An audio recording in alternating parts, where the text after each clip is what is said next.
सबसे पहले तो मैं ये मिथ क्लियर करना चाहूंगी, फिजिकल नीड पुरुष की बहुत ज्यादा होती है और स्त्री की नहीं होती।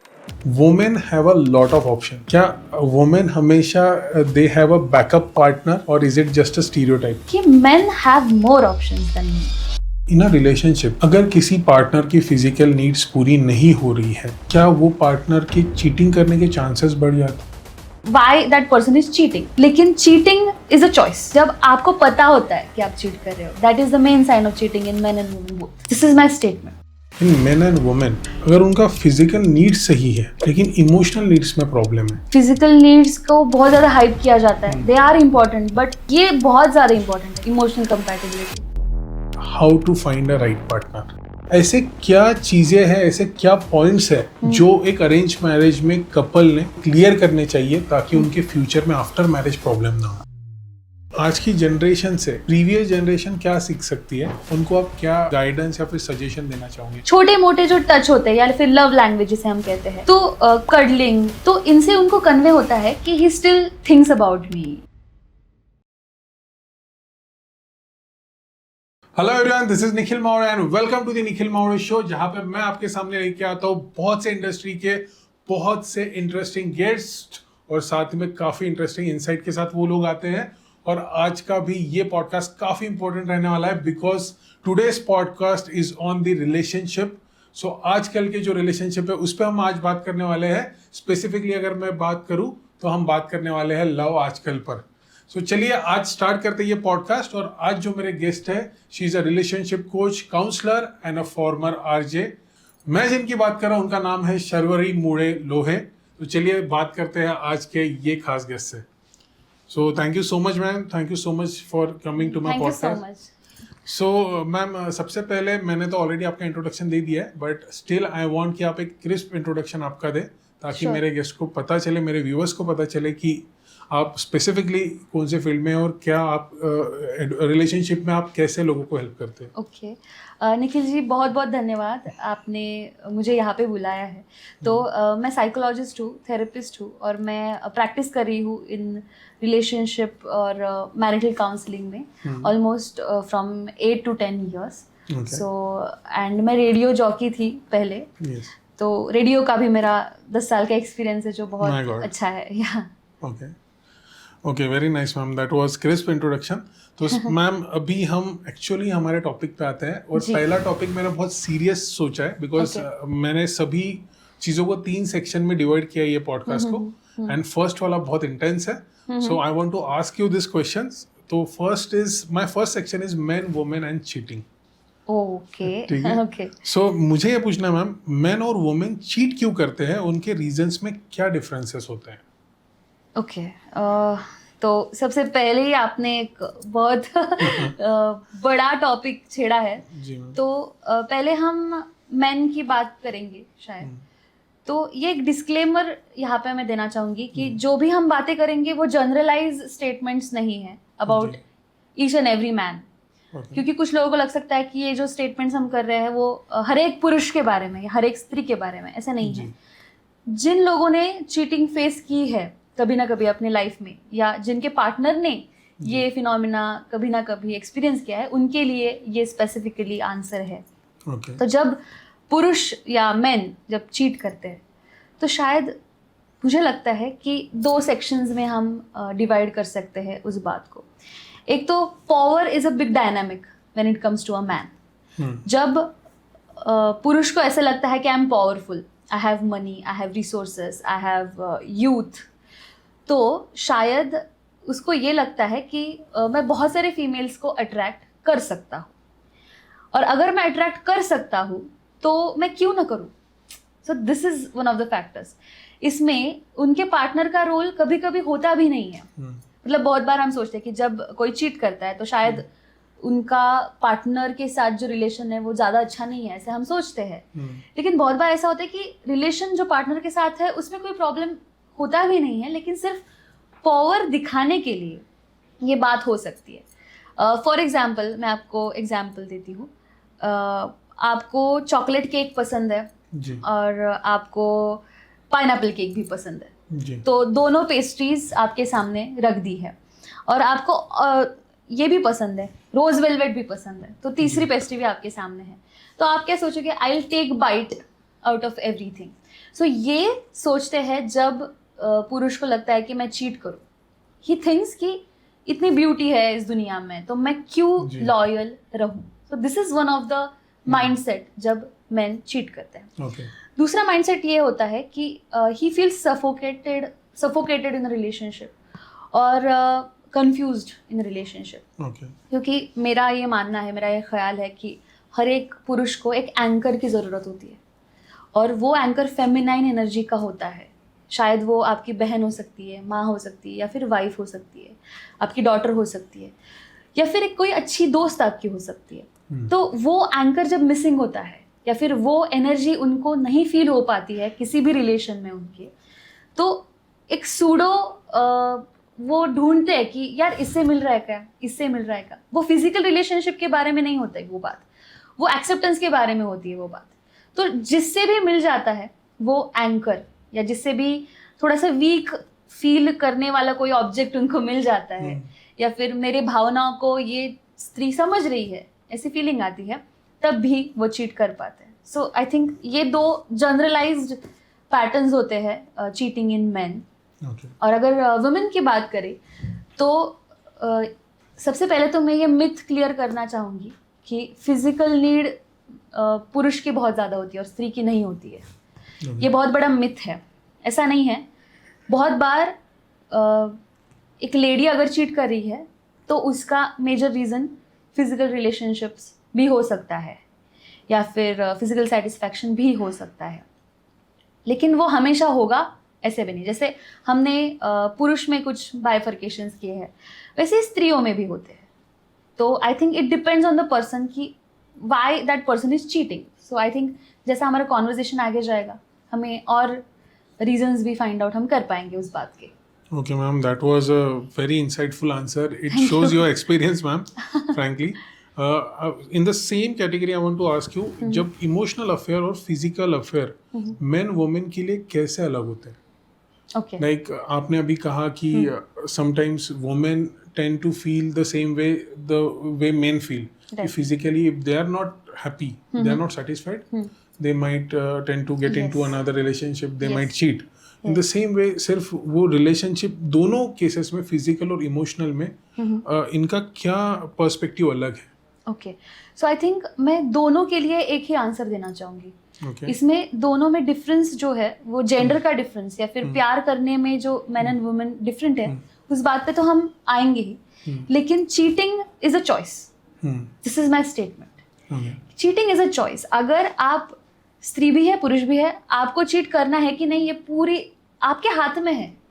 वो चीज़ बिल्कुल ऐसे नहीं है कि मेरे साथ बहुत बुरा हुआ, या मुझे बिल्कुल भी फिजिकल सेटिस्फैक्शन नहीं मिल रहा था, या फिर इमोशनल कंपैटिबिलिटी अच्छी नहीं थी, इसलिए आई चीटेड। ये बात अलग होगी, मतलब this can be the reason of cheating, लेकिन उसके कारण चीट करने की नौबत आई, ये मैं नहीं मान सकती। मतलब वो ट्रिगर पॉइंट्स रहे होंगे, लेकिन जो चॉइस थी, जो जब वॉलंटरीली आप ऐसी कोई स्टेप ले रहे हैं जहाँ पे आपको पता है कि आप अपने पार्टनर से इनफिडेलिटी कर रहे हो, तो वो बहुत अवेयर स्टेप होती है। तो यही है कि जब आपको पता होता है कि आप चीट कर रहे हो, that is the main sign of cheating in men and women both. Okay, very nice ma'am. This is also very important question मुझे पूछना है। इन अ रिलेशनशिप अगर किसी पार्टनर की फिजिकल नीड्स पूरी नहीं हो रही है, सो इन दैट केस क्या वो पार्टनर के चीटिंग करने के चांसेस बढ़ जाते हैं? Yes, sadly yes. Whether it's physical और emotional, anything. I think physical का जो पार्ट है वो बहुत इजी है एक्सप्लेन करने के लिए, तो पहले हम उसके बारे में बात करेंगे। फिजिकल रिलेशनशिप में ये स्त्रियों के लिए कैसा होता है, I will talk about women first. तो स्त्रियों का जो अपने पार्टनर से लगाव होता है, या फिर उनको लगता है कि मेरा हस्बैंड मुझसे प्यार करता है, या फिर कितना अच्छा है वो, ये सब बातें ना टच से कन्वे होती है, not necessarily intense physical relationship या फिर इंटरकोर्स।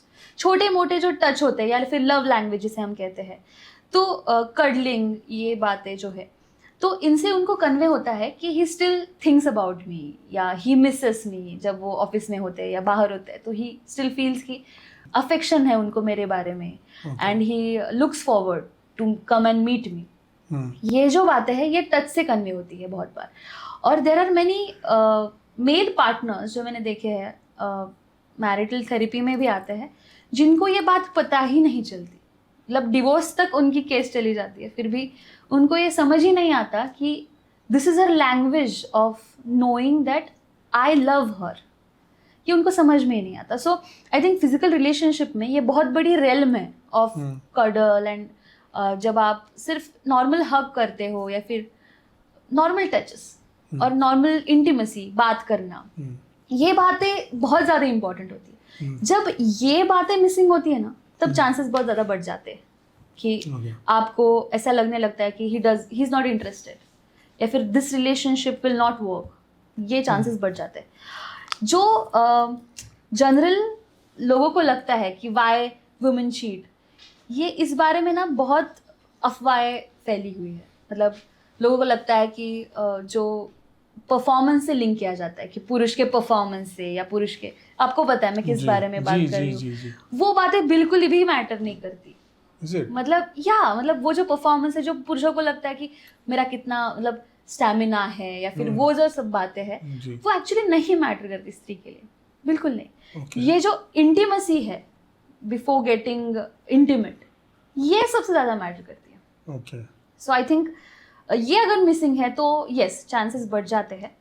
और अगर मैं मेल्स की बात करूँ तो उनमें चांसेस तब बढ़ जाते हैं जब उनको एक्सेप्टेंस नहीं मिल रहा अपने फीमेल से, या उनका जो मेल ईगो है, male ego not in a negative sense, लेकिन उनका जो एक पुरुषत्व है, जो एक सेल्फ एस्टीम है, वो अगर तोड़ा मरोड़ा जा रहा है एवरी डे और सिर्फ कंप्लेंट्स पे कंप्लेंट्स आ रही है, तो उनके चांसेस बढ़ जाते हैं पुरुषों के चीट करने के। Okay, thank you for such an insightful answer, ma'am. अभी at the same time when we are talking about the physical needs, in men and women, अगर उनका physical needs सही है, लेकिन emotional needs में प्रॉब्लम है, हाँ, ठीक है, कोई पर्टिकुलर पार्टनर फिजिकल नीड्स पूरी कर पा रहा है but at the same time emotional needs में ही इज नॉट देयर और he is not understanding the emotional need, ऐसे चीज़ों में रिलेशनशिप पर क्या इम्पैक्ट होता है? आई थिंक ये सबसे ज़्यादा डेवास्टेटिंग इफेक्ट है। मतलब फिजिकल नीड्स को बहुत ज़्यादा हाइप किया जाता है, दे आर इम्पॉर्टेंट, बट ये बहुत ज़्यादा इम्पॉर्टेंट है इमोशनल कंपैटिबिलिटी। और बेसिक है ना, मतलब जब हम अपने पेरेंट्स से भी बात करते हैं या फिर भाई बहन से भी बात करते हैं ना, तो हम क्यों उनकी तरफ इतने अटैच्ड होते हैं या फिर लगाव होता है हमें, क्योंकि हमें पता है कि वो हमारे बारे में सोचते हैं। मेरी माँ को पता है कि मुझे क्या अच्छा लगता है, तो वो बनाती है जब मैं जाती हूँ उनके घर पे, या फिर मेरे भाई को पता है कि इस बात से मेरी बहन हर्ट हो जाएगी। ये सेम एक्सपेक्टेशन हम हमारे पार्टनर से भी रखते हैं कि इस बात से मैं शायद हर्ट हो जाऊँगा या हो जाऊँगी। तो ये बात अगर पार्टनर को समझ ही नहीं आ रही है या फिर उस पर कुछ वर्कआउट करने की कोशिश ही नहीं की जा रही है, तो I think it feels very hurtful, बहुत बुरा लगता है। और फिर तब स्टार्ट होती है इमोशनल कंपैटिबिलिटी टूटने की शुरुआत। तो आई थिंक आपने जो कहा बहुत ज़्यादा इम्पोर्टेंट बात है। और चीटिंग का या फिर अनहैप्पी मैरिज का ये सबसे बड़ा रीज़न हो सकती है इमोशनल कंपैटिबिलिटी। और उससे क्या होता है कि इंडिविजुअल का जो कॉन्फिडेंस होता है वो भी बहुत ज़्यादा कम हो जाता है। मतलब इवन इन करियर और इन रिलेशनशिप वो बहुत डिम हो जाता है, उसका जो लाइट है वो बहुत डिम हो जाता है और वो स्ट्रेस को कोप नहीं कर पाता। दोनों की तरफ है ये, मतलब पार्टनर्स में, वाइफ और हस्बैंड दोनों भी वो कोप नहीं कर पाते, वो हेल्थ का ख्याल नहीं रख पाते हैं, वो बच्चों की तरफ ध्यान नहीं दे पाते। बहुत ज़्यादा अफेक्ट होता है इन बातों का, कलरलेस लाइफ हो जाती है exactly when this happens. Exactly. और कोएग्जिस्टेंस के बारे में मैं बात करी थी, तो कोएग्जिस्टेंस अगर चाहिए हमें तो हमें सपोर्ट की ज़रूरत होती है, इमोशनल सपोर्ट की। मतलब एक मैरिज में ऐसा नहीं हम कह सकते कि पूरी तरीके से हम इमोशनली इंडिपेंडेंट हो जाए, ये थोड़ा सा प्रैक्टिकली पॉसिबल नहीं है। मतलब स्पिरिचुअली हमें लगता है कि हमें टोटली इमोशनली इंडिपेंडेंट होना चाहिए, लेकिन दिस इज़ नॉट पॉसिबल। आपको थोड़ा बहुत डिपेंडेंसी दिखानी पड़ती है अपने स्पाउस पे, और उस डिपेंडेंसी के कारण ही वो बहुत सुंदर नाता तैयार हो जाता है, राइट? तो अगर वो नाता नहीं है वहाँ पे, तो फिर जैसे आपने कहा कलरलेस हो जाता है सब चीज़ें, और खुद की डेवलपमेंट भी थम जाती है okay, as a personality. Thank you for such an wonderful answer ma'am. मुझे मैम अभी चीटिंग पे ही एक सवाल पूछना है. मैन, वुमेन एंड ईगो, ये बहुत बड़ा इशू है आज का, because everyone is having their own individual opinion. हर कोई अपनी इंडिविजुअलिटी को छोड़ना नहीं चाहता है. And even in women now, because they are working, they also having their own personality. तो मैम इसमें अभी मुझे एक सबसे बड़ा फेनोमेना आपको पूछना है, that is revenge cheating. Is that a real phenomena? Yes, एक absolutely. अगर एक पर्टिकुलर पार्टनर इज चीटिंग, तो just to give that back, तो ये दूसरा पार्टनर भी उस पर चीट करता है. Is that true? जी. And why that happens? I think cheating का सबसे बड़ा रीजन ही है, मतलब जो रिवेंज चीटिंग है ना, बहुत रेलिवेंट है. तो कभी कभी ऐसा होता है ना कि हम चल रहे होते हैं और फिर हमें टेबल लग जाता है हाथ को, या कोहनी को लग जाता है, कुछ प्रॉब्लम हो जाता है, तो फिर हम बहुत जोर से दरवाजा ऐसे पंच कर देते हैं. जस्ट दैट्स अ रिएक्शन कि मुझे लग गया. मैं सो इट्स अ रिएक्शन. और जब आपको ये पता चलता है कि आपके पार्टनर ने चीट किया है, तो सबसे पहले तो क्या ख्याल आते हैं आपके मन में? एक तो सेल्फ वर्थ बहुत कम हो जाती है, डिसरिस्पेक्टफुल फीलिंग है, बहुत ज़्यादा हर्ट होता है, और ऐसे लगता है कि शायद मुझ में कुछ कमी थी, या फिर मुझ में कुछ कमी है क्या, ऐसे सवाल आने लगते हैं. और फिर बहुत ज़्यादा डिफिकल्ट है वो टाइम पे खुद को सेन रखना. जी. तो ख्याल क्या आता है कि ठीक है, मैं इसको दिखाती हूँ, इसने किया तो मैं भी कर सकती हूँ. ये बहुत ईजी है.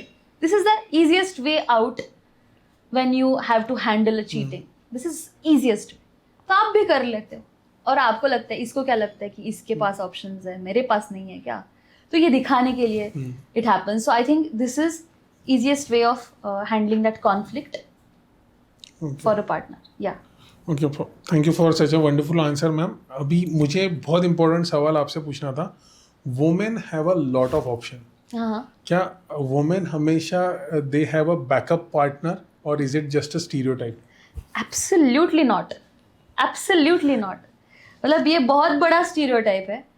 आई थिंक पता नहीं मतलब मैं ऐसा नहीं कहूँगी कि हर एक वाइफ लॉयल होती है, या फिर हर एक हस्बैंड लॉयल होता है. ये अगेन मैंने बोला कि बहुत इंडिविजुअल पर्सपेक्टिव है ये. और हर एक को बैकअप पार्टनर होना, दिस इज, मतलब I can't pronounce that word, but this is really bad stereotype. ऐसा बिल्कुल भी नहीं है. जो भी पुरुष ये पॉडकास्ट सुन रहे हैं, तो उनको मैं ये कहना चाहूँगी कि अगर आप इनसिक्योर है अपनी वाइफ के बारे में, ट्रस्ट इश्यूज है आपको, तो प्लीज़ ऐसा बिल्कुल फील मत करिए. क्योंकि जितना स्ट्रेस अभी मेन को है ना, उतना ही वुमेन को है, शायद ज़्यादा ही है थोड़ा सा. तो एक बैकअप पार्टनर रखना, इट इज़ वेरी डिफ़िकल्ट. एक तो बहुत डिफ़िकल्ट बात है.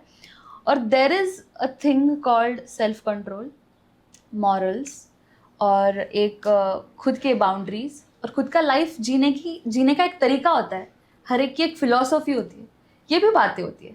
तो वुमेन हैव मोर ऑप्शंस. इस बात को मैं थोड़ा सा उस पर मैं ध्यान देना चाहूँगी कि men have more options than women.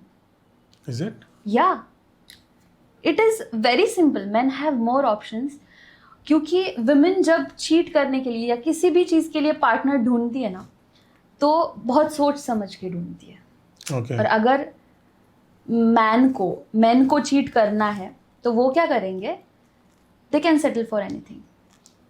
Is it? Yeah. Why so? But they also have some of their आपने own भी देखा होगा, मतलब जो चीटिंग के एक्सपीरियंस जो मेन और वुमेन दोनों में है ना, आपने देखा होगा, जो मैं बात कर रही हूँ कि जब मेन चीट करते हैं ना, वो हाई वैल्यू वुमेन नहीं ढूंढेंगे कभी. मतलब ज़्यादातर केसेस में, बहुत बार ऐसा होता है कि हाँ कभी कभी ढूंढ लेते हैं हाई वैल्यू वुमेन, लेकिन मोस्ट ऑफ द टाइम्स ऐसे कैरेक्टर्स होते हैं या ऐसे लोग होते हैं जो बहुत सेटल हो गए, मतलब मिल गया चांस, सेटल हो गए, ऐसे टाइप के रिलेशंस होते हैं. जब वुमेन ये इस बारे में सोचती है कि अभी मुझे इस रिलेशनशिप में सफोकेट हो रहा है, तो मैं दूसरी तरफ सपोर्ट ढूंढने जा रही हूँ, तब they tend to find high value man most of the times. Okay. Yeah, this is my observation. No, at this least. was an eye-opening moment for me as well. I didn't know.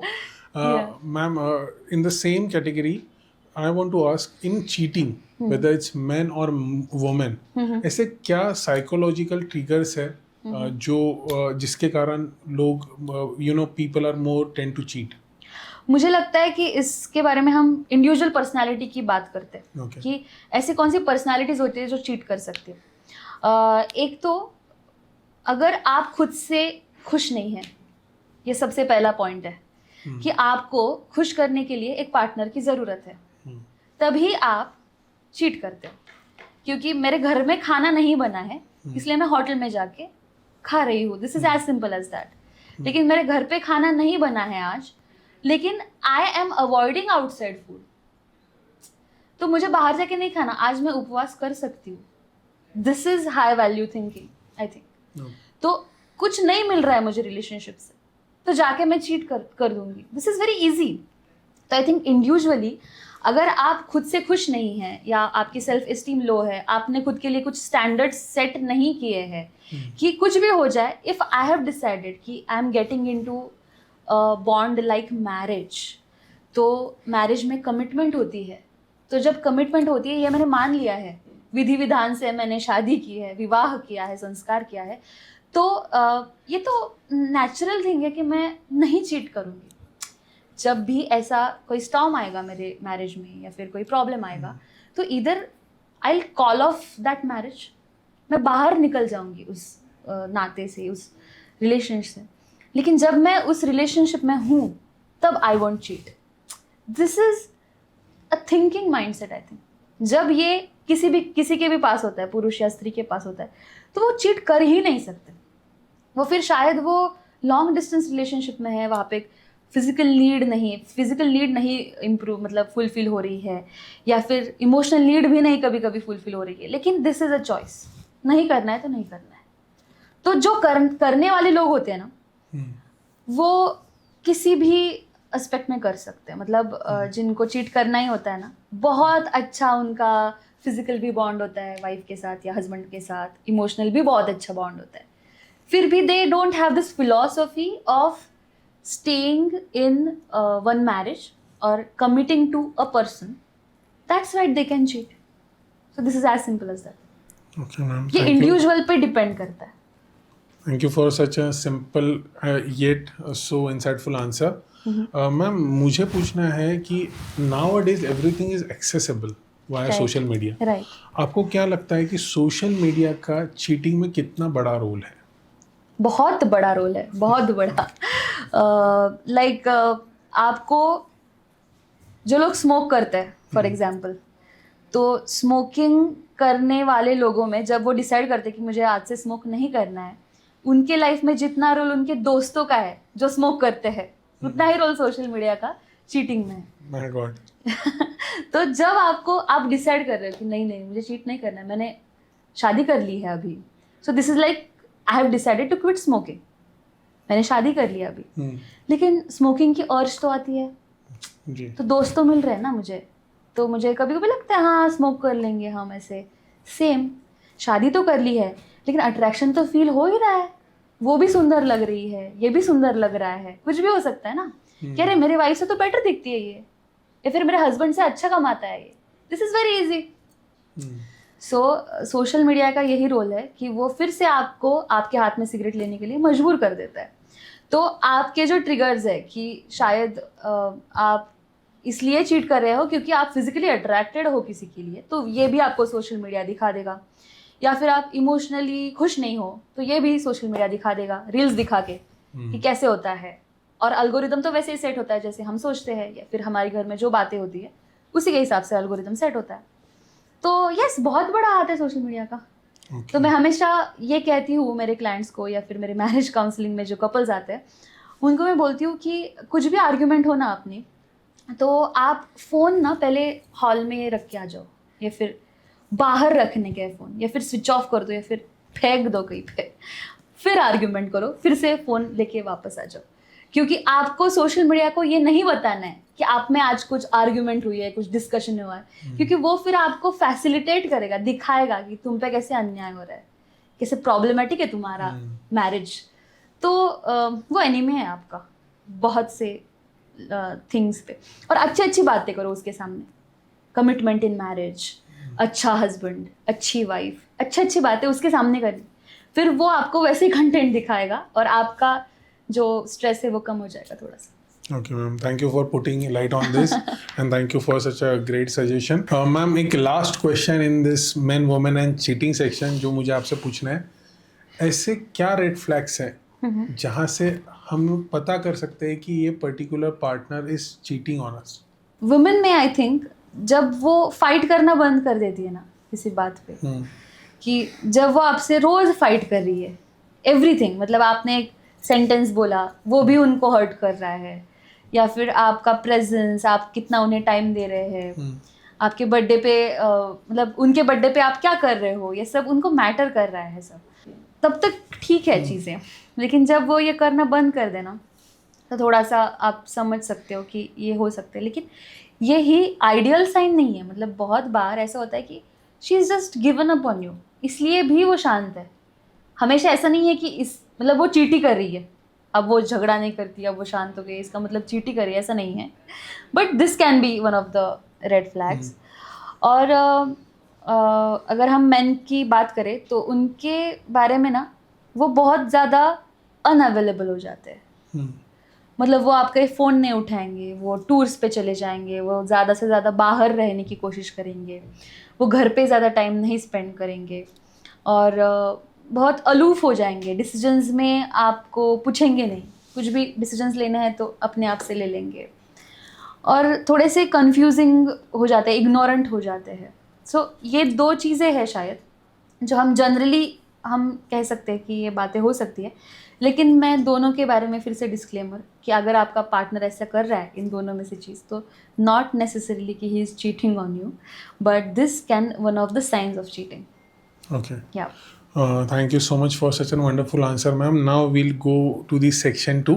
Yeah. This is little bit light, but this is very important for today's generation. जी. Because, ma'am, this topic is how to find a right partner, and this is very important because that is a life-changing thing. जी. Whenever you are finding a partner, अगर वो गलत आ जाता है तो it can completely disturb your life. Right. So that is very important. तो ma'am मुझे जो आपको सवाल पूछना है, एक सही लाइफ पार्टनर चूज करने के लिए ऐसे क्या तरीके हैं जो आपको पता होने चाहिए, और कौन से चीज़ों का ध्यान रखना चाहिए दोनों, वेदर इट्स मैन और वुमेन? ओके. सबसे पहले मैं कहूँगी कि अगर आपको अच्छा लाइफ पार्टनर ढूंढना है तो आपका लाइफ पार्टनर कौन है ये सबसे पहले आपको फाइंड आउट करना पड़ेगा, और वो तो आप खुद ही है. मतलब सबसे बड़े आपके लाइफ पार्टनर आप खुद ही है. Exactly. क्योंकि आप खुद के साथ बहुत ज़्यादा टाइम स्पेंड करते हो. तो अगर आपका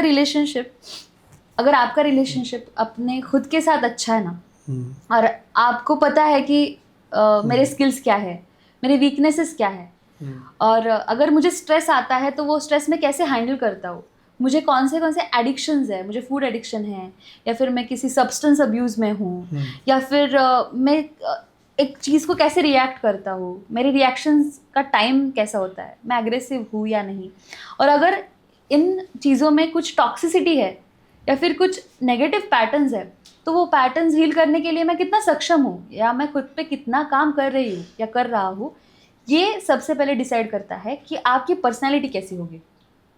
और जैसे आपकी पर्सनैलिटी होगी उस हिसाब से आपको लाइफ पार्टनर चूज़ करना चाहिए.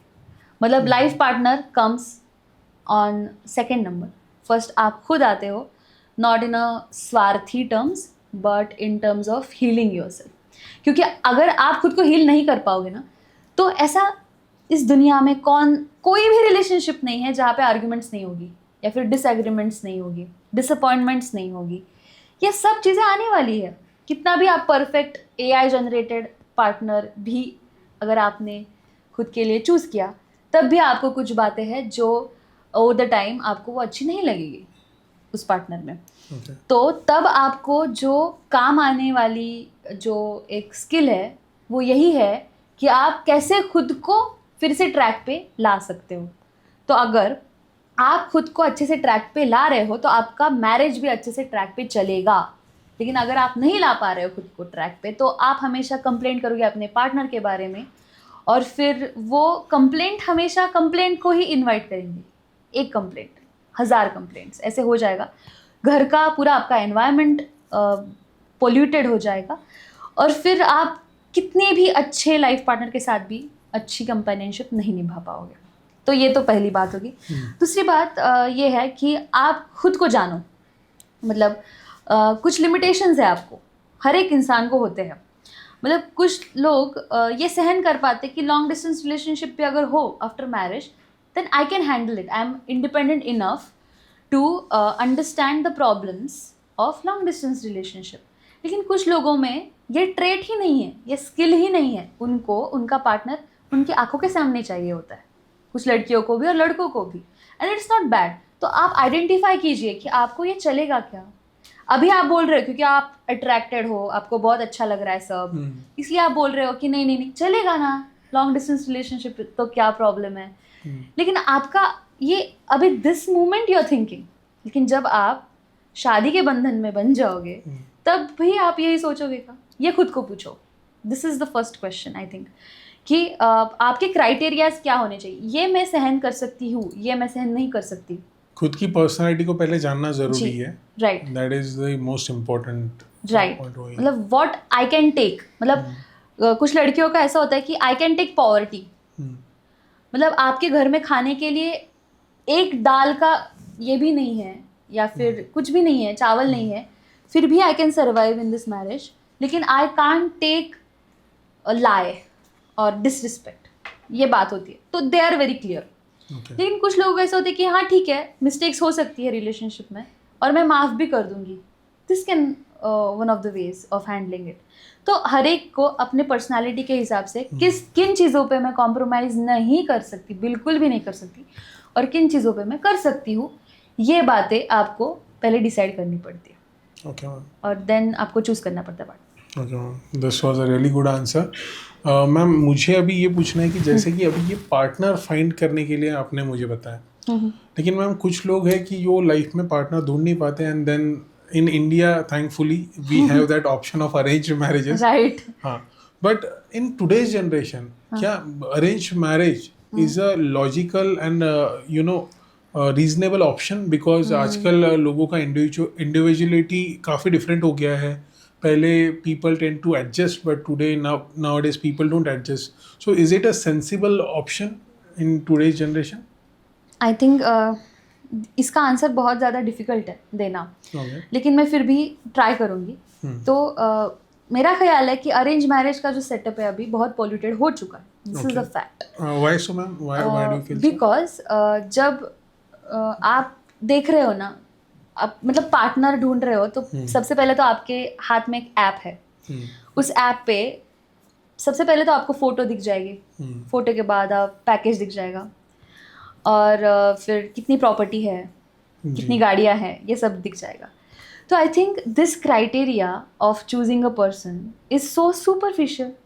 मतलब लड़कों के लिए भी और लड़कियों के लिए भी बहुत बार तो ऐसा होता है कि you are scrolling through that app, और आपको जो अट्रैक्टिव लग रहे हैं ना लोग, आप सिर्फ उन्हीं की प्रोफाइल जाके देख रहे हो। अगर आपको अट्रैक्टिव नहीं लग रहा है कोई, शायद ही और she can be the best partner for you, but आप वो ओपन करके देख ही नहीं रहे हो, क्योंकि फ़ोटो अच्छी नहीं है, क्योंकि कलर मैच नहीं हो रहा है, क्योंकि एक्सपेक्टेशन मैच नहीं हो रहे लुक्स के बारे में या फिर पैकेज के बारे में। तो you are actually rejecting many of the potential partners जो आपका मैरिज बहुत ज़्यादा खुशियों से भरा बना सकते हैं, लेकिन आप सुपरफिशियल लेवल्स पे वो रिजेक्ट कर रहे हो। तो that is the core concept of arrange marriage. This is the main reason for arrange marriages to fail. और ये जो पूरा कॉन्सेप्ट है या फिर प्रोसेस है, उसको ही थोड़ा सा फेलियर बनाने वाली ये सबसे बड़ी बात है, मुझे लगता है। मैम आपने अभी बोल दिया कि अरेंज मैरिज का ये वाला सेटअप फेलियर है, बट अगर किसी को अरेंज मैरिज में ही the people those who are not in a relationship and they have to find the partner through arranged marriage only, तो क्या वो सही तरीका रहेगा जिससे वो लोग ढूंढ पाएंगे एक सही पार्टनर? राइट, ये बहुत बढ़िया सवाल है, क्योंकि अरेंज मैरिज बहुत अच्छी बात है जो आपने बताया कि इंडिया में है वो, और बहुत अच्छी बात है। मतलब जब मेरा तो लव मैरिज है, लेकिन जब मैं सोचती थी कि जब मैं शादी करूंगी तो अरेंज मैरिज के लिए भी मैं ओपन थी हमेशा, क्योंकि मुझे लगता था कि बहुत जैसे विवाह जैसे मूवीज हमने देखे हुए होते हैं, तो उसमें जो डिविनिटी दिखाई है बहुत ज़्यादा मतलब एक्स्ट्रा भी है कुछ चीज़ें उसमें, लेकिन ऐसे भी लोग होते हैं ना, हम पूरी तरीके से ऐसे नकार नहीं सकते उन बातों को कि ऐसे इतने अच्छे लोग होते ही नहीं है, ऐसे हम नहीं कह सकते। बहुत सारे लोग मैंने देखे हैं जो अच्छे हैं, जो अरेंज मैरिज में भी they are living a great life together. तो arrange marriage is setup where I think, जब एक उदाहरण के तौर पे मैं देना चाहूँगी, पहले कैसे मैरिजेस होते थे, थोड़े पहचान वाले लोग, कोई आपके रिलेटिव्स होते थे, वो सुझाते थे कि देखो हमारा लड़का है, हमारी लड़की है, ऐसे, और फिर वो मिलते थे और फिर बात होती थी और फिर मैरिज होता था। आई थिंक ये जो चीज़ थी, इसमें वो इन्वॉल्वमेंट ज़्यादा उन बातों का नहीं होता था कि कितना कमाती है या कैसी दिखती है। लोग कहते थे कि ये अच्छी पार्टनर हो सकती है आपके लिए, बड़े बुजुर्ग कहते थे कि ये अच्छी होगी आपके लिए साबित, और वो हो भी जाती थी या हो भी जाते थे वो जो लड़के थे। लेकिन अभी फ़िलहाल इतना रिस्पॉन्सिबिलिटी लेने वाला कोई भी नहीं है कि अरेंज मैरिज में लोग सुझाने के लिए भी बहुत ज़्यादा कतराते हैं कि अगर मैं सुझाऊंगा ये मेरा रेफरेंस, तो शायद अगर उनका मैरिज नहीं टिक पाएगा तो मेरे पे आ जाएगा। Definitely that's the issue. Yeah. I can see तो that. लोग सुझाते ही नहीं है। तो ये ऑर्गेनिकली जो होते थे ना रिश्ते, वो होना ही बंद हो गया। जी। सिर्फ आपको ऐप पे ही डिपेंड रहना पड़ रहा है। मतलब रेफरल बेस्ड शादियां भी बहुत कम हो गई, बहुत ज़्यादा कम है। और आई थिंक मराठी कम्युनिटी में तो बहुत ज़्यादा कम हो चुकी है। Okay. I think north India में अभी भी चलते हैं वैसे चर्चे, Okay. होते हैं, कहीं ना कहीं सुझाव अभी तक होते हैं क्योंकि बड़ी फैमिलीज होती है। जी महाराष्ट्र में थोड़े न्यूक्लियर फैमिलीज ज्यादा है, डेफिनेटली, तो अभी वो बढ़ ये- गया है कॉन्सेप्ट। हाँ, और हर एक मतलब हम सोचते हैं कि नहीं, हम अपने लिए, हम क्यों दूसरों का सोचे, क्योंकि दूसरा, और इसके लिए लोग भी जिम्मेदार है कि जब अगर कोई मैरिज फेल हो जाए ना, तो लोग एक्चुअली जो मीडिएटर होता है ना, उनके घर पे जाके झगड़े भी करते हैं। This is also very wrong. तो इसके लिए ये ऑर्गेनिकली होना बंद हो चुका है। तो आई थिंक जो आपने मुझे क्वेश्चन किया था कि कौन सा अच्छा मार्ग है जिससे आप अरेंज मैरिज सेटअप में भी अच्छे लाइफ पार्टनर्स चूज कर सकते हैं, तो इसमें ये ऑर्गेनिक वाला हो गया। और दूसरा, जब आप ऐप पे भी देख रहे हो ना, तो आप सुपरफिशियल चीज़ें मत देखो। मैं बेनती कर रही हूँ सबसे, रियली, मतलब आपको नहीं दिख रहा है ना कोई लाइफ पार्टनर जो दिखने में थोड़ा सा एवरेज है या फिर आपके एक्सपेक्टेशन से थोड़ा सा कम है, लड़का हो या लड़की हो, please go through their profile यार। हर एक आदमी को या स्त्री को ऐसे नहीं, उनको ग्रूमिंग टेक्निक्स नहीं पता होती, किसी किसी को नहीं पता होता कि फोटो कैसे खिंचानी है या फिर ग्रूम कैसे करना है। आप करो उनको ग्रूम, मतलब आप कर सकते हो बाद में। मतलब मेरा ये कहना है कि सिर्फ लुक्स पे जाके किसी को रिजेक्ट करना या एक्सेप्ट करना, दोनों चीजें गलत है। This is what I feel. तो आप ये जो सिलेक्शन प्रोसेस है उसको और ज्यादा थोड़ा सा लुक्स ओरिएंटेड ना करते हुए थोड़ा सा पर्सन ओरिएंटेड अगर करे तो आपके लिए अच्छा होगा। In the same section ma'am, मुझे और एक चीज आपसे पूछनी है। जैसे कि आपने अभी कहा कि अरेंज मैरिज का क्या तरीका है, मुझे ये आपको पूछना है कि ऐसे क्या चीजें हैं, ऐसे क्या पॉइंट्स हैं जो एक अरेंज मैरिज में कपल ने या फिर दो जो लोग हैं वो दो इंडिविजुअल ने क्लियर करने चाहिए ताकि उनके फ्यूचर में आफ्टर मैरिज प्रॉब्लम ना हो। Wow, this is very important. सबसे पहले आजकल मैं सबसे पहले ये मुद्दा उठाना चाहूंगी, आजकल स्मोकिंग ड्रिंकिंग बहुत ही ज़्यादा नॉर्मल हो चुका है। जी जी मैम। और शादी से पहले लड़के या फिर लड़की दोनों में भी, आई वोंट से कि सिर्फ लड़के करते हैं, ये बहुत ऐसे कैजुअली कॉन्वर्जेशन होता है कि हाँ occasionally I drink, occasionally I smoke, और फिर और भी बहुत सारे सब्सटेंसेस है जो हम यहाँ पे नहीं बात कर सकते, उनका नाम भी नहीं ले सकते। तो ऐसी बहुत सी बातें होती है, वो बहुत कैजुअल होता है, फिर एक दूसरे को बहुत पसंद आते हैं, तो उस फ्लो में ना वो बात इग्नोर हो जाती है। लेकिन जब शादी होती है ना, तब पता चलता है कि एडिक्शन किस हद तक है। कभी कभी एडिक्शन बहुत ज़्यादा हद तक होता है जो हमें आइडिया नहीं होती दूसरे पार्टनर को। जनरली लड़कियों को भी पता नहीं होता कि ड्रिंक करता है, पता था, लेकिन एवरी वीक ड्रिंक करता है, ये नहीं पता था। तो अगर एवरी वीक ड्रिंक हो रहा है या फिर वीक में ट्वाइस हो रहा है, थ्राइस हो रहा है, और ये जो रेशो है ना बहुत ज़्यादा डिफिकल्ट हो सकता है किसी लड़की के लिए हैंडल करना। और फिर क्योंकि ना अगर ड्रिंक सिर्फ ऐसी बात नहीं है कि ड्रिंक कर रहा है सिर्फ इतने तक, वो सीमित नहीं है वो बात फिर चली जाती है आपके संस्कारों तक, आपके घर के रिस्पॉन्सिबिलिटी तक, फिजिकल रिलेशनशिप्स, बच्चों की रिस्पॉन्सिबिलिटी, और इमोशनल कंपैटिबिलिटी, सब बातें अफेक्ट हो जाती है अगर आप किसी भी सब्सटेंस में हो। ये तो पहली बात है कि एडिक्शंस के बारे में जानना एक दूसरे के, ये सबसे इम्पॉर्टेंट है। Second thing, habits. क्या हैबिट्स है आपको, मतलब आप इंट्रोवर्ट है या आपको कैसी चीज़ें पसंद है? आपको जब लो फील होता है तब आप क्या करते हो? आप चले जाते हो अकेले किसी को बिना बताए हुए? क्योंकि बहुत सारे लड़के होते हैं जिनका स्ट्रेस हैंडल करने का तरीका ये है कि वो किसी को बिना बताए बाहर घर से चले जाते हैं, वो फ़ोन नहीं उठाते तब। ये चीज़ लड़की के लिए बहुत ज़्यादा डरावनी हो सकती है। वो आदमी शायद स्मोक नहीं करता, ड्रिंक नहीं करता, लेकिन उनका जो पैटर्न है ना स्ट्रेस हैंडल करने का या झगड़ा हैंडल करने का, ये उनके लिए डरावना हो जाता है। तो आप कैसे हैंडल करते हो स्ट्रेस, ये पूछना एक दूसरे के बहुत बहुत ज़्यादा ज़रूरी है, ठीक है? और इम्पोर्टेंट पॉइंट, या क्योंकि तब मतलब एक्चुअल प्रॉब्लम तभी होता है जब आर्ग्यूमेंट होती है जी, और आर्ग्यूमेंट के बाद का बिहेवियर ही मैरिज की नींव रखता है, किसी भी अच्छे मैरिज की जी। तो तब आई थिंक दोनों को मैच्योरली हैंडल करना चीज़ों को, ये real secret of happy marriage है। तो ये बातें डिस्कस होनी चाहिए। सेकेंड थिंग, फाइनेंशियल चीज़ें डिस्कस होनी चाहिए। That is also very important. या बहुत इंपॉर्टेंट है आजकल, क्योंकि हर एक लड़की को ऐसे फील होने लगा है, this is a very important point, कि मेरा एक अलग घर हो। एवरी गर्ल फील्स दिस कि मेरा अलग घर हो। मेरे हस्बैंड का घर इज़ डिफरेंट, मेरे इन लॉज का घर इज़ डिफरेंट, मेरे पेरेंट्स का घर इज़ डिफरेंट, लेकिन मेरा इंडिविजुअल घर हो। ये फील होने की जो मतलब ये क्यों फील हो रहा है किसी भी लड़की को, तो उसके रीजंस जानना बहुत ज़रूरी है। मैं इसका विरोध नहीं करती एज अ साइकोलॉजिस्ट, क्योंकि मुझे लगता है कि she doesn't feel safe maybe also at her parents place and also at her in laws place and with her partner sometimes. So उनको ये लगता है कि मुझे ना ऐसे घर की ज़रूरत है जहाँ पे मैं जाके मुझे कोई नहीं, किसी ने टोकना नहीं चाहिए, मेरे पैसे वगैरह। तो अगर ऐसा ख्याल है किसी स्त्री के मन में, तो वो क्यों है ये समझना, उनका चाइल्डहुड ट्रॉमा समझना, आई think this is very important. तो फाइनेंशियल डिस्कशन में ना आपको पर्सन के बारे में बहुत ज़्यादा चीज़ें पता चल जाती है। सिर्फ फाइनेंशियल डिस्कशन नहीं होता हो कि ये मेरे पैसे, ये तुम्हारे पैसे, सिर्फ इतना नहीं होता। वो पर्सनालिटी के ट्रेट्स होते हैं जो आपको चिल्ला के वो फाइनेंशियल डिसीजंस बताते हैं कि ये पर्सनालिटी कैसी है।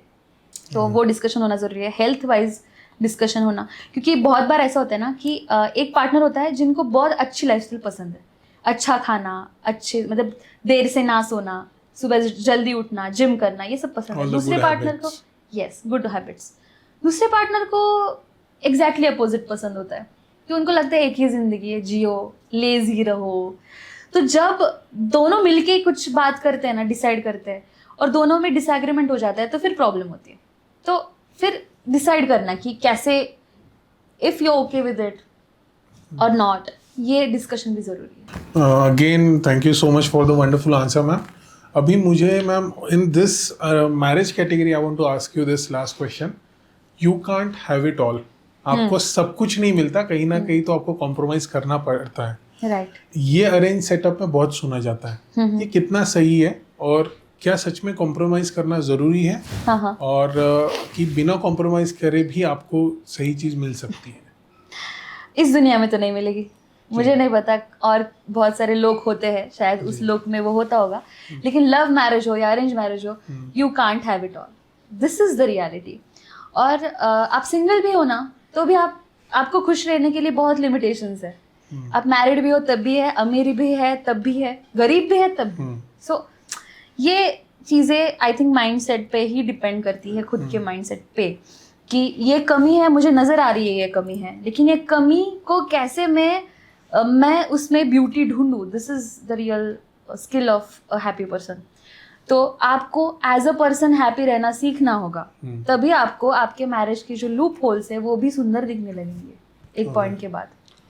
मैम और एक मुझे सवाल काफ़ी इम्पोर्टेंट है, and I want to ask you this because when I was a bachelor we used to have lot of discussion about it in a relationship, not in a marriage only, in both the scenarios, when somebody is getting into a relationship and somebody is getting into love or arrange, whatever marriage they are, आपका previous relation reveal करना वहाँ पे कितना ज़रूरी है? Because यहाँ पे दो सिनारियो हो जाता है। जब आप कभी रिवील करते हो somebody can't take it in a good way, and some people might take it in a good way and they accept it naturally. और किसके लिए वो लाइफ टाइम के लिए एक टॉन्ट का नहीं टॉन्ट का साधन बन जाता है. करेक्ट. सो क्या यहाँ पे कैसे कोई पर्टिकुलर पर्सन टैकल करे इस सिनारियो को? ये बहुत अच्छा सवाल है और इसके आंसर फिर से इंडिविजुअली डिफर करेंगे, लेकिन कुछ लोग ऐसे होते हैं ना कि आपको पता चल जाता है कि इनको अगर ये बात बताई जाए ना तो बहुत ज़्यादा डिजास्टर हो जाएगा, तो शायद तब वो बात अवॉइड करना इज़ वेरी इंपॉर्टेंट. और कुछ लोग ऐसे होते हैं जो बहुत मैच्योर होते हैं, they can handle it, like they are mature enough to understand कि वो पास्ट था या फिर ऐसा हो सकता है क्योंकि उनके भी लाइफ में हो चुका होगा. तो अभी नई लाइफ स्टार्ट करनी है तो पास्ट के बारे में सिर्फ मालूम होना इंफॉर्मेशन के हद तक ही ठीक है. इन्वॉल्वमेंट पास्ट की अगर आ जाए आपके डिस्कशन में हमेशा तो दिस इज़ वेरी टॉक्सिक. जो मेरा एक्सपीरियंस है इन टर्म्स ऑफ मैरिज काउंसलिंग, तो मैं कहूँगी कि पास्ट की चीज़ें ना लाना ही सबसे ज़्यादा अच्छी बात है. क्योंकि जब भी आप पास्ट की चीज़ें लाते हो ना, आप बहुत ज़्यादा रूम क्रिएट करते हो पॉजिटिवनेस, इनसिक्योरिटीज़, और फिर से मतलब सेल्फ वर्थ पे बहुत क्वेश्चंस आ जाते हैं फिर. बट बहुत से बार ऐसा होता है कि एक particular person is very much pushing the boundaries over there, और you can say he is pushing for that particular question. ये नहीं मुझे जानना ही है. जनरली लड़कियां भी करती है ये बात. नहीं, बॉयज भी करते हैं. बॉयज भी करते हैं. I am saying from the main perspective, and definitely आपने कहा तो वुमेन का भी पर्सपेक्टिव दोनों करते हैं जी. क्या वो सही है और कैसे उसको टैकल किया जाए? if somebody is not comfortable telling and he knows the consequences की अगर मैं बता दूं तो the way the particular person is asking might be he won't find it really good. I think फिर ये जो बात है ना, मुझे लगता है कि अगर बहुत ज़्यादा डिगिंग सवाल चल रहे हैं या फिर पूछा जा रहा है बहुत इंटेंसली, तो इसका मतलब that person is going to find out. तो अगर आपसे डायरेक्टली पूछ रहे हैं वो, तो आप डायरेक्टली बता दो, नहीं तो वो आपका फोन चेक करेंगे, और there are many ways to find out, right? तो मतलब उस पार्टनर को जो ऑब्सेशन हो चुका है आपके पास्ट के बारे में, दिस इज द कंसर्न. आपका पास्ट कंसर्न नहीं है इस मामले में. तो ये ऑब्सेशन क्यों हुआ है ना, ये हील करना बहुत जरूरी है. तो जो भी ये पार्टनर सुन रहे हैं जो they are obsessed with the past of their partner, उनके लिए ये सवाल बहुत इंपॉर्टेंट है. मैं कहूँगी कि मत करो. This is a toxic loop, और ये आपको कहीं भी अच्छे किनारे पे नहीं लेके जाने वाला. ये आपको गंदे किनारे पे लेके जाने वाला है. कचरे के साथ बहोगे आप, क्योंकि आपको सिर्फ वहाँ पे सेल्फ वर्थ पे क्वेश्चंस, कंपैरिजन होगा, वो अच्छा था या मैं अच्छा हूँ, या फिर उसकी ये बातें, उसकी वो बातें. And men are very positive in terms of physical relationships, right? तो विजुअलाइजेशंस, इमेजिन करना चीज़ें कि पास्ट के साथ अपने वाइफ को इमेजिन करना, दिस इज़ वेरी टॉक्सिक. और ये आपको सिर्फ एज अ पर्सन आपकी कैपेबिलिटी, प्रोडक्टिविटी, क्रिएटिविटी, हैप्पीनेस, सब चीज़ों को नेगेटिवली अफेक्ट करने वाला है. तो अगर आपको भरोसा है ना आपके पार्टनर पे कि अभी मुझे पता है कि ये मेरे साथ है ना, तो मेरे साथ ही है, तो बस इतना भरोसा ही काफ़ी है, ये मैं कहूँगी ऑब्सेशन के बारे में. लेकिन सिर्फ आप क्यूरियस है, आपको जानना है, और आपको लाइफ स्टोरी जाननी है आपके पार्टनर की, जस्ट एज अ फ्रेंड, कि किन किन चीज़ों से ये गुजरी है पर्सन या फिर ये पर्सन, तो फिर इट्स ओके कि आप एज अ क्यूरियोसिटी आप पूछ रहे हैं, लेकिन एज अ ऑब्सेशन नहीं. As an obsession I think it's not a thing to obsess over. Now I am coming down to the section 3 जो कि है लव आजकल, love today and tomorrow. Ma'am, सबसे पहला मुझे सवाल है आज की जनरेशन के लिए कि now everyone is having an access to the internet, they are having access to the social media, dating sites, marriage sites. उसके बाद भी रिलेशनशिप नहीं बन पा रहा है, जोड़ियाँ नहीं बन पा रही है. What is the reason? I think एक डेटा मैंने रिसेंटली पढ़ा था इन दिसंबर, और उस डेटा के हिसाब से 2025 में 48 लाख मैरिज सिर्फ महाराष्ट्र में होते. 48 लाख. तो that's a very big number. I know. तो आई थिंक शादियां हो रही है, बहुत ज़्यादा हो रही है. प्रॉब्लम सिर्फ ये हो रहा है ना कि वो टिक नहीं रही. शादियां तो बहुत रोज होती है, क्योंकि शादी का भी अट्रैक्शन है लोगों को, जी। लहंगा पहनना है, फोटोज खींचनी है, तो वो बात है। लेकिन वो वेडिंग का एक मतलब अट्रैक्शन है, इवेंट का अट्रैक्शन है। जी। लेकिन ये जो कंपेनियनशिप है जो एक्चुअली इवेंट के बाद स्टार्ट होती है ना, उसका अट्रैक्शन नहीं है। वहां पे जो एडजस्टमेंट की लेवल होनी चाहिए वो नहीं है। लोगों को लगता है कि हर एक चीज या फ्रीडम पैसे से खरीदा जा सकता है या फिर happiness, and people are actually misunderstanding money with not taking responsibility. For example, if somebody is rich, somebody has money in their pocket, so they think I'm not responsible for other person's well-being or his or her happiness. So I think this is the biggest glitch in marriage. आपके पास कितना भी पैसा है, कितने भी महल है आपके पास, it doesn't matter. आपको आपके पार्टनर की जो इमोशनल नीड है या फिर उनको किस चीज का बुरा लगता है, उनको किस चीज का अच्छा लगता है, इन बातों का ख्याल रखना ही पड़ेगा। आप सिर्फ बहुत सारे पैसे उनके अकाउंट में जमा करके नहीं उनको खुश रख पाओगे। या फिर अगर आपके पास अभी रिसोर्सेस नहीं है, मटेरियलिज्म नहीं है, तो सिर्फ आप सेल्फ डाउट में जाके कि मैं इसको कुछ नहीं दे रहा हूँ, मैं इसको कुछ नहीं दे पा रहा हूँ, इस बात से वो खुश नहीं रहने वाली। उसको नहीं चाहिए अभी आपका पैसा, उसको सिर्फ आपके वर्बल अफर्मेशन चाहिए जो आपका प्यार जता रहे हैं या फिर आपका उसकी तरफ जो रिस्पेक्ट है वो चाहिए है। तो आई थिंक यही सवाल है कि वो टिक नहीं पा रहे हैं मैरिजेस, लेकिन हो बहुत रहे हैं। और रिलेशनशिप्स, आपने रिसेंटली अरिजीत सिंह की कॉन्सर्ट हुई थी, yes. तो मेरे कुछ दोस्त वहाँ गए थे, तो उन्होंने बताया कि वहाँ पे 80% लोग कपल्स ही थे। Okay. तो शायद वो मैरिड कपल्स होंगे या फिर बॉयफ्रेंड गर्लफ्रेंड्स होंगे, या फिर आजकल तो बहुत सारे टर्म्स है ना, बेंचिंग है या फिर No, I am not aware about benching. या मतलब मल्टीपल पार्टनर्स हो सकते हैं, या फिर एक पार्टनर है लेकिन दूसरा पार्टनर भी रेडी है, अगर if not this then that, ऐसी बहुत सारी चीजें हैं। the concept मैंने ये IT में सुना था। जी जी, या वहीं से आया है वो। हाँ। सिचुएशनशिप्स है, बहुत सारे पैटर्न्स है। तो पता नहीं कि फीमेल एंड मेल है, लेकिन किस रिलेशनशिप में है ये तो आजकल बताना बहुत ज्यादा मुश्किल हो चुका है। Okay. तो there are relationships, but there is a question regarding commitment for sure. अभी जैसे मैम आपने अरिजीत सिंह के कॉन्सर्ट की बात की, there were almost 80% of the couple. So मुझे पूछना है मैम, आज की जनरेशन की जो रिलेशनशिप है वो बेटर है कि प्रीवियस जनरेशन से? What do you think? So I think हम जज नहीं कर पाएंगे ये बात, क्योंकि प्रीवियस रिलेशनशिप्स के प्रीवियस जनरेशन के जो सिचुएशंस थे वो बहुत ज़्यादा अलग थे, आजकल के सिचुएशंस बहुत ज़्यादा अलग है। तो हम मजाक में हमेशा जब हमारी पेरेंट्स के साथ बात होती है ना, तो हम कहते हैं ना कि मम्मी आपको नहीं समझ आएगा, या पापा आप नहीं समझ पाओगे। आजकल के कितने प्रॉब्लम्स है रिलेशनशिप के, आजकल सोशल मीडिया डायरेक्टली एक्सेसिबल है, आजकल इतनी इनसिक्योरिटी बढ़ गई है। उस जनरेशन में ना सुंदर लड़कियों की 3-4 ही डेफिनेशंस थी, माधुरी दीक्षित या श्रीदेवी, या हैंडसम लड़कों के भी 2-3 ही डेफिनेशंस थे। आजकल आपको 1 लाख लोग तो सुंदर ऐसे ही मिल जाएंगे, लड़कियां भी और लड़के भी इतने सुंदर मिल जाएंगे कि बहुत ज़्यादा ब्यूटी स्टैंडर्ड्स भी बढ़ गए हैं, या फिर फाइनेंशियल स्टैंडर्ड्स भी बहुत ज़्यादा बढ़ गए।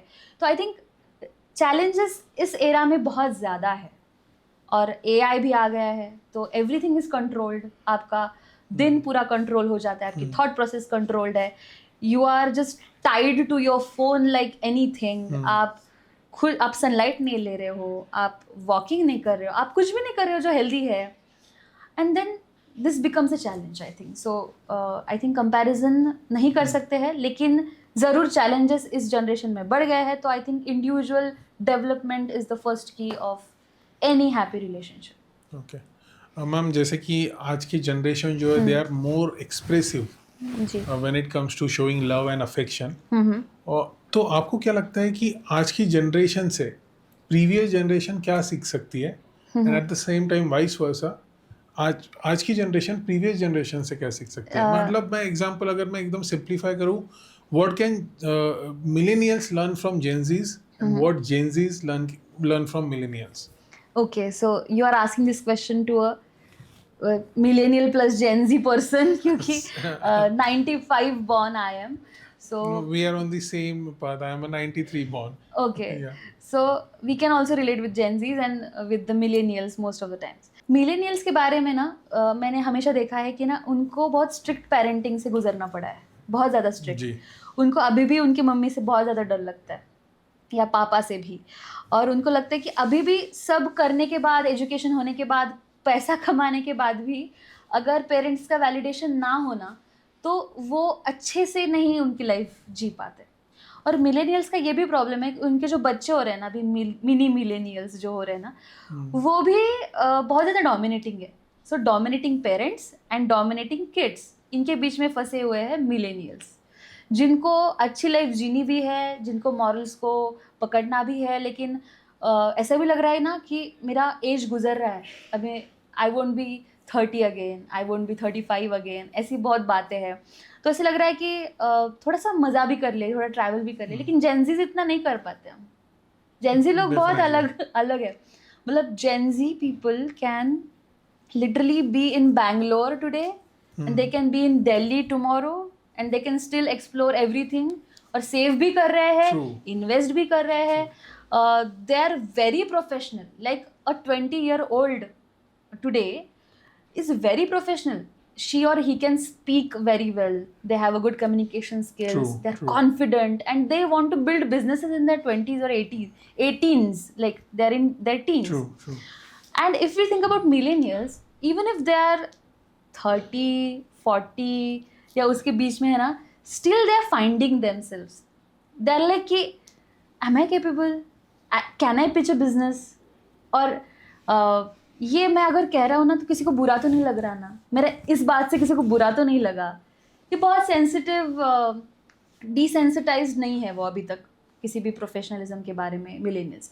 तो आई थिंक जेंजी से ये सीखना चाहिए कि ट्रैवल करो, इन्वेस्ट भी करो, पैसे भी कमाओ और पैसे अच्छे तरीके से आप स्पेंड भी करो, पेरेंट्स का भी ख्याल रखो, लेकिन खुद के इंडिविजुअलिज्म को या फिर खुद के स्किल्स को इग्नोर मत करो।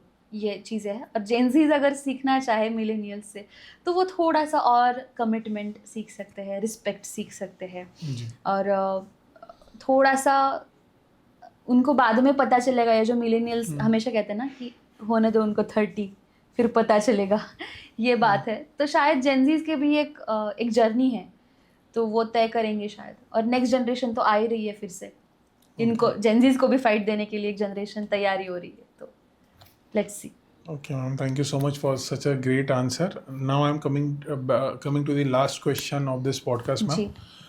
मैं जानना चाहूँगा मैम, जो लोग आज फॉर एग्जांपल कोई कपल है या फिर कोई सिंगल है, those who want to get into a relationship, get into a marriage, आप ऐसे कपल या फिर जो भी एस्पिरेंट है, those who are about to get married और गेटिंग इनटू रिलेशनशिप, उनको आप क्या गाइडेंस या फिर सजेशन देना चाहोगे?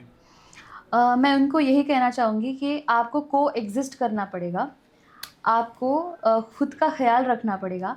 सबसे बड़ी बात जो अभी हम नहीं कर रहे हैं ना, वो है खुद का ख्याल रखना। अगर आप अच्छे से उठ रहे हो, अगर सूर्य के साथ आपका क्लॉक है और आप अच्छा खाना खा रहे हो जिसमें आप बैलेंस डाइट ले रहे हो और अच्छे से मतलब सनलाइट भी ले रहे हो, सब कर रहे हो ना, तो आप नेचुरली एक हैप्पी और एनर्जेटिक पर्सन बनोगे। जब आप हैप्पी और एनर्जेटिक हो तो नेचुरली आप ज़्यादा रिस्पॉन्सिबिलिटी ले पाओगे। तो as a husband, as a wife आप बच्चों की रिस्पॉन्सिबिलिटी शेयर कर पाओगे, आप पैसा भी कमा पाओगे और खुद के हॉबीज़ के लिए टाइम भी निकाल पाओगे। तो सबसे पहले बात यही हो चुकी है ना कि we are lazy people now days.